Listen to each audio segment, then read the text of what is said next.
What's going on, Raiders? Duelam here, and today we're going to be talking about Lemnisci, the Goldwing. That's right, she is officially unlocked. And finally here we have the calendar, and we have finally gotten here. It's day number 7, so I wanted to go over the kit and make sure you guys know where she can be useful, because I think that's going to be the big question here. And something that you should absolutely avoid doing for right now, because you can kind of min-max this a little bit more with an upcoming event.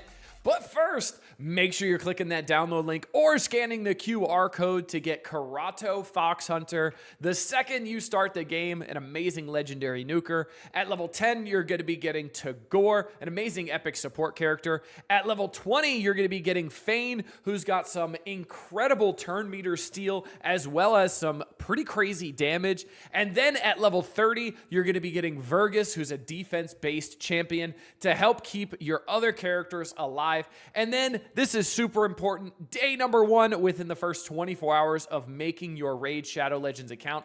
Type in promo code Monkey King to get Sun Wukong, one of the best free legendaries they have ever given. And if you're on iOS, make sure you're clicking a different link in the description to type in any promo codes. All right, let's go talk about Lemnisci, the Goldwing. So we've got her, and she's not bad, honestly. I'm actually kind of surprised. So for the A1 Orc Talons level 1, attacks one enemy 2 times. This does get buffed up to a 50% chance and get 10% extra damage from booked. So if the target is under a shield buff, each hit has a 25% chance of decreasing the value of the shield by 10%. We'll also ignore 50% of the target's resistance if the target is from the Corrupted Alliance. If the target is not under any shield buffs, each hit will ignore 10% of the target's defense instead. Damage based on attack, so not bad there. Definitely really good going into shields as well. So already kind of a little bit of some call outs to Titus Blackplume, the fusion right now, who you're going to want to put a lot of shields on, which is interesting.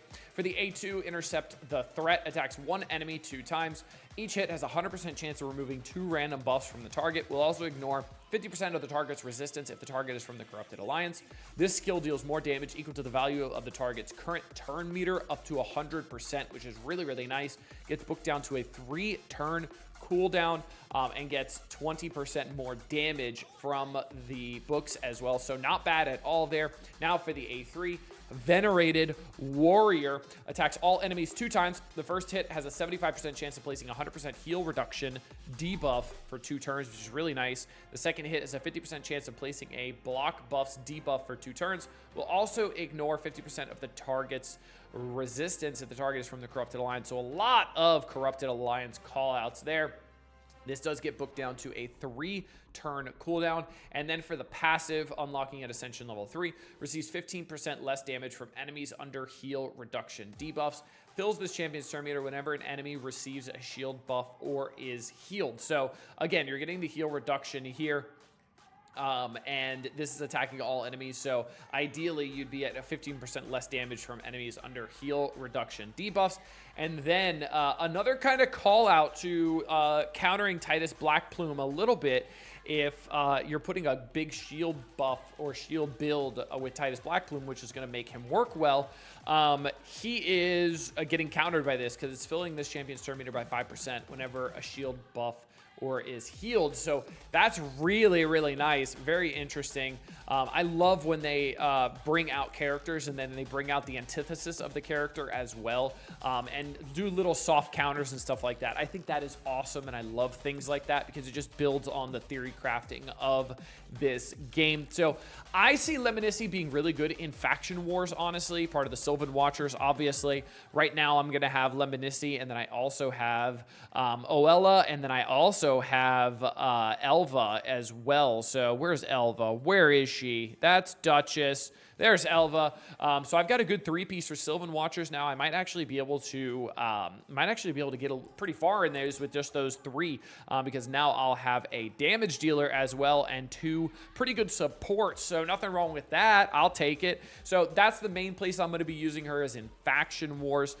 You could definitely use her in Arena. I know for newer and mid-game players, she's going to be very helpful in Arena because we're getting that 5 red star, the 5 split soul for free just because of the calendar. And those are game changers for a lot of new accounts because I know Alice, for me, when they were doing the Alice calendar, was an absolute game changer for me.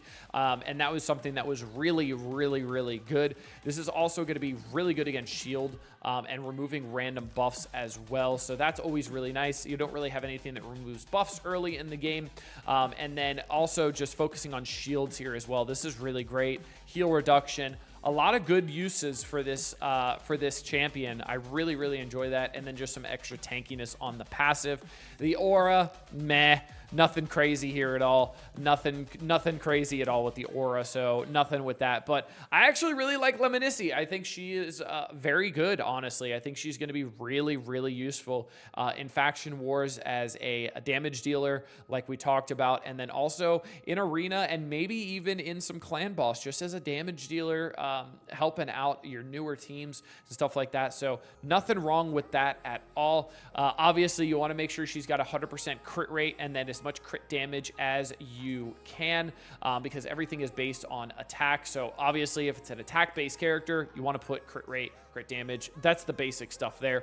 Now, if you have not claimed Lemniscy just yet, you want to wait. So this is something that is very, very important. If you have not done this yet, do not claim Lemniscy the Gold Wing. Wait. Just wait, because on Friday, there's going to be a champion chase event starting. And the champion chase is going to get points for acquiring characters, acquiring champions, right? And you're going to get free points for acquiring Lemniscy because this is a legendary. So this is the equivalent of pulling a legendary from a sacred, a void, whatever it is, right? So if you are going for that event, do not claim Lemniscy just yet because that will give you free points towards that and make it a little bit easier for you and help you out and help mitigate some RNG with those free points. So that is super, super important. Now, we are on day 7 right now, so we just got her unlocked, and now all the way to day 14, we'll have the 2 red, and then all the way at the end here, once you're able to get through all of the events, so it's just logging in gives you 15 points, spending energy gives you 20, win 10 arena battles gives you 20, and open 1 shard gives you 20. So from what I remember, I was able to get to the 5 split pretty quick for Alice. I think it was within about 10 days at most. I think it was roughly around there, like 10 to 12 days. So like we have what, 60, 75 points a day. So yeah, probably about like another 2 weeks-ish, I think. Yeah, probably about another 2 weeks, and you do only have 21 days to get it. So once unlocked, phase 2 rewards are only available for 21 days. So make sure you are focusing this to get all of the rewards because, trust me, the split souls are a game changer, an absolute game changer. You're also going to get some accessories, a ring, amulet, and banner for Sylvan Watcher, so hopefully just for her, which would be perfect. You can get a full build, and then also you have the Savage build here that they give you for free as well. 2 legendary pieces, 4 epic pieces, which is absolutely great. I love this. I love when they do things like this. There's nothing better than free stuff in Raid Shadow Legends, which is why I love giving you guys free stuff. So I hope you guys enjoyed this one. Make sure you're clicking that download link below and make sure you guys are playing Raid Shadow Legends because I am having an absolute blast and you should join me or start another new account because this is probably the best time ever to start a new account in Raid Shadow Legends. But until next time, this has been Duelim. Later, Raiders.